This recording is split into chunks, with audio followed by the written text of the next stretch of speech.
ಕಾಂಗ್ರೆಸ್ ಸರ್ಕಾರ ಬಂದ ಮೇಲೆ ಭಯೋತ್ಪಾದಕರಿಗೆ PFI ಅವರಿಗೆ ಏನು ಭಯನೇ ಇಲ್ಲ. ಒಂದ್ ಕಡೆ ರಾಹುಲ್ ಗಾಂಧಿ ಹೋಗಿ ವಿದೇಶಗಳಲ್ಲಿ ಮೀಸಲಾತಿಯನ್ನ ತೆಗೆದಾಕ್ತೀನಿ ಅಂತ ಹೇಳುವಂಥದ್ದು, ಸ್ವಾತಂತ್ರ್ಯ ಬಂದ ಸಂದರ್ಭದಲ್ಲಿ ದೇಶ ವಿಭಜನೆ ಮಾಡಕ್ಕೆ ಮೇನ್ ಕಾರಣ ಕಾಂಗ್ರೆಸ್ ಅವರೇ.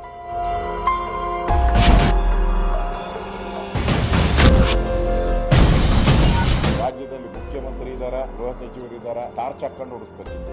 ದೇಶಕ್ಕೆ ತೊಂದರೆ ಆದ ಪರವಾಗಿಲ್ಲ, ನಮ್ಮ ಅಧಿಕಾರ ಉಳಿಸ್ಕೋಬೇಕು, ಕುರ್ಚಿ ಉಳಿಸ್ಕೋಬೇಕು ಹೊರಟಿರೋದು ಬಹಳ ನಾಚಿಕೆಗೇಡಿನ ಸಂಗತಿ. ನಾಗಮಂಗಲದಲ್ಲಿ ಗಣೇಶ ಉತ್ಸವದ ಸಂದರ್ಭದಲ್ಲಿ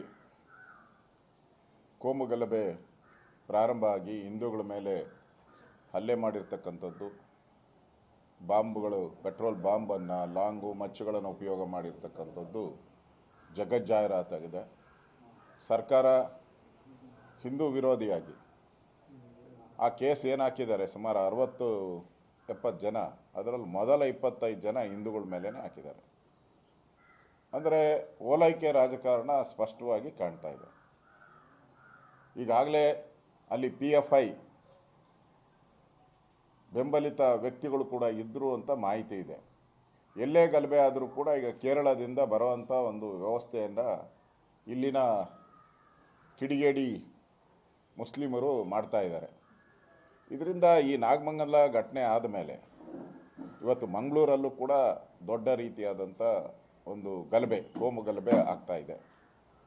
ಅದೇ ರೀತಿ ಚಿಕ್ಕಮಗಳೂರಲ್ಲಿ ಪ್ಯಾಲೆಸ್ಟೈನ್ ಧ್ವಜ ಹಿಡ್ಕೊಂಡು ಕಾರಲ್ಲಿ ರಾಜಾರೋಷವಾಗಿ ಹೋಗ್ತಾ ಇರೋವಂಥದ್ದು, ಘೋಷಣೆ ಕೂಗ್ತಾ ಇರೋವಂಥದ್ದು ನೋಡ್ತಾ ಇದ್ದರೆ, ಈ ಕಾಂಗ್ರೆಸ್ ಸರ್ಕಾರ ಬಂದ ಮೇಲೆ ಈ ಭಯೋತ್ಪಾದಕರಿಗೆ, ಈ PFI ಅವ್ರಿಗೆ ಏನು ಭಯನೇ ಇಲ್ಲ.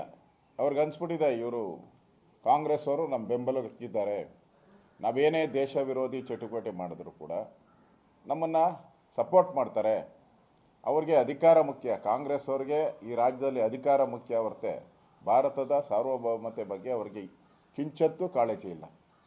ಒಂದು ಕಡೆ ರಾಹುಲ್ ಗಾಂಧಿ ಹೋಗಿ ವಿದೇಶಗಳಲ್ಲಿ ಮೀಸಲಾತಿಯನ್ನು ತೆಗೆದಾಕ್ತೀನಿ ಅಂತ ಹೇಳುವಂಥದ್ದು, ವಿದೇಶಗಳಲ್ಲಿ ಕೂತ್ಕೊಂಡು ನಮ್ಮ ಭಾರತವನ್ನು ಟೀಕೆ ಮಾಡ್ತಕ್ಕಂಥ ಯಾರು ವಿರೋಧಿ ಶಕ್ತಿಗಳಿದೆ ಅವ್ರ ಜೊತೆ ಟೀ ಪಾರ್ಟಿ ಮಾಡೋದು, ಅವ್ರ ಜೊತೆ.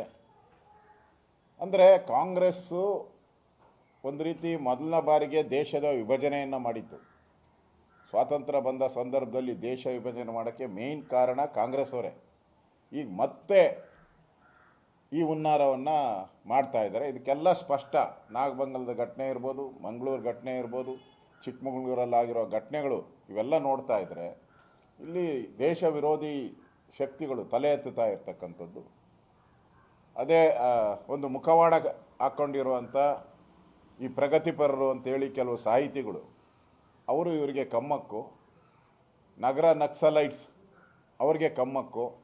ಈ ಸರ್ಕಾರ ಬಂದ ಮೇಲೆ ಈ ನಗರ ನಕ್ಸಲೈಟ್ಸ್ಗೆ ಈ ಪ್ರಗತಿಪರರು, ದೇಶ ವಿರೋಧವಾಗಿ ಮಾತಾಡ್ತಕ್ಕಂಥವ್ರು ಯಾಕೆ ಈ ಘಟನೆಗಳನ್ನು ಖಂಡಿಸ್ತಾ ಇಲ್ಲ ಯಾರೂ? ಅದರಿಂದ ಇಲ್ಲಿ ಸ್ಪಷ್ಟವಾಗಿ ಕಾಣ್ತಾ ಇರೋವಂಥದ್ದು, ಕಳೆದ 15-16 ತಿಂಗಳಲ್ಲಿ ರಾಜ್ಯದಲ್ಲಿ ದಿನನಿತ್ಯ ಹಿಂದೂಗಳ ಮೇಲೆ ಹಲ್ಲೆ ಆಗ್ತಾ ಇದೆ. ನೇಹ ಕೊಲೆ ಆಯಿತು, ಹೆಣ್ಣುಮಕ್ಕಳು ಕಾಲೇಜ್ಗೂ ಹೋಗುವಂಥ ಪರಿಸ್ಥಿತಿ ಇಲ್ಲ, ಶಾಲೆಗಳಿಗೆ ಹೋಗುವಂಥ ಪರಿಸ್ಥಿತಿ ಇಲ್ಲ. ಎಲ್ಲ ಕಡೆ ರಾಜ್ಯದಲ್ಲಿ ಕಾನೂನು ಸುವ್ಯವಸ್ಥೆ ಕುಸಿದೋಗಿ ಈ ರಾಜ್ಯದಲ್ಲಿ ಮುಖ್ಯಮಂತ್ರಿ ಇದ್ದಾರ, ಗೃಹ ಸಚಿವರಿದ್ದಾರ, ಟಾರ್ಚ್ ಹಾಕ್ಕೊಂಡು ಹುಡುಕ್ಬೇಕಿಬ್ಬರು. ಅವ್ರದ್ದೇ ಆದಂಥ ಗೊಂದಲಗಳಲ್ಲಿ ಅವರು ಸಿಕ್ಕಾಕ್ಕೊಂಡು ಅವರು ಈ ಕಡೆ ಗಮನನೇ ಕೊಡ್ತಾ ಇಲ್ಲ.